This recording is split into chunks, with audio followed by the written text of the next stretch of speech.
qualidade dos jogos evoluiu tanto no decorrer dos anos. Isso possibilitou que os jogos oferecessem uma imersão que antes apenas conseguíamos ter graças à imaginação. Mas até onde vai o limite da qualidade e de todos os demais elementos que um jogo pode ter? Citrus, we need to take this camera. This is Citrus's first game, by the way, guys. Say hi in the comments to Citrus Bird. Há alguns meses atrás, um questionamento ressurgiu depois de um comentário, no qual o usuário estava insatisfeito com a colisão do personagem e o ambiente em si não afetava o fluxo da água. Sim, ele estava incomodado que a água não se mexia e era apenas um objeto azul meio transparente com um efeito básico. E isso levantou um debate sobre a qualidade gráfica e escolha artística que foi associada com o valor que você paga em um jogo. Mas além disso, tivemos outros casos em que a direção artística foi utilizada como parâmetro de dificuldade, por jogos 2D não serem difíceis por não apresentarem um certo nível de realismo, como alguns Souls-likes apresentam. Isso pra mim é uma prova de que a pessoa nunca tentou zerar um Hollow Knight ou lutou contra um Sans em Undertale da vida.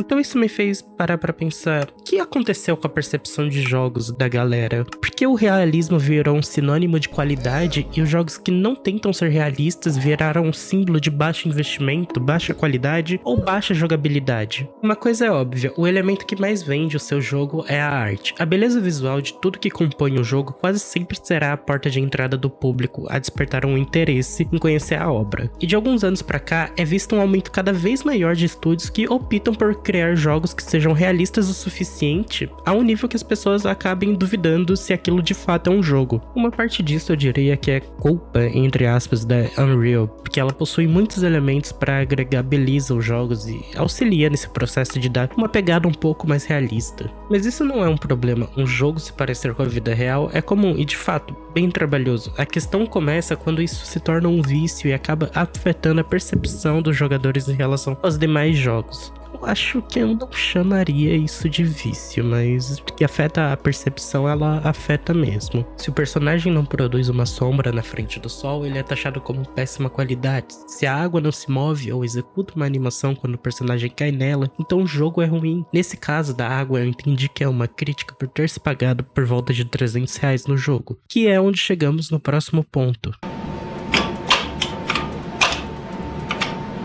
A pessoa começa a enxergar que o preço que ela paga em determinado jogo é sinônimo de que aquilo precisa entregar um certo nível de realismo. Ele não pode ser um jogo low poly que custa R$200. Ele tem que ser um jogo que apresente ali gráficos como se eu estivesse confundido, como se eu nem soubesse que eu estou jogando um jogo, como se fosse um vídeo na vida real.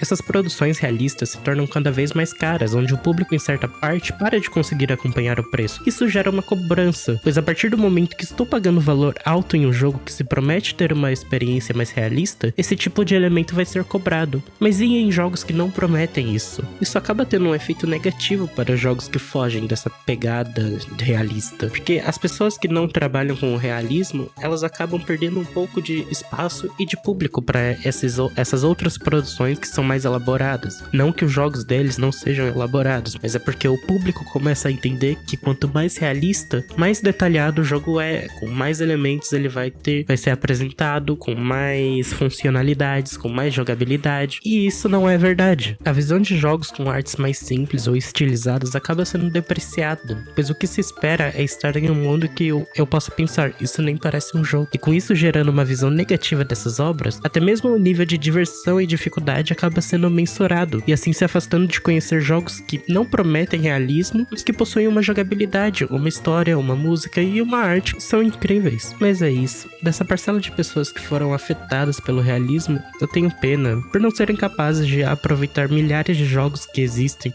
simplesmente pelo fato de não se parecer com a vida real.